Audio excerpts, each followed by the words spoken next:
to be considered for part of the money. Well, no. You would have to do a pricing plan at some point to get the money. But to get I want to go back to Councilmember Katz's issue of timing as far as when the money is actually coming and when the buses are actually going to be ordered. How long does it take now to order a bus for the MTA? The MTA has to get back to you with their procurement schedule, sir. So, take 7 years.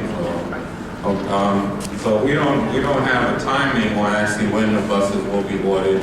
We don't understand.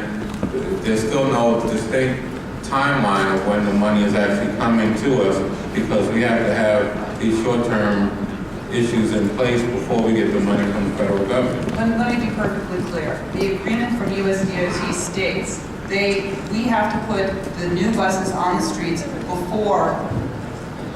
before we turn on congestion pricing. Right. So basically what is happening is that based on the additional money that USDOT will give us, that money will allow us to put the new buses on the streets of New York City. So we will have those, the MTA has agreed, they were signatory to the Urban Partnership Agreement, that they will have those buses on the streets of New York within the next year. Within the next year. And that's something that, and so the federal DOT or whoever's letting go of the money will definitely give you the money before the end of this calendar year, or? Yes. And that's even before we have the buses online because you're going to have a promissory note to pay for the buses?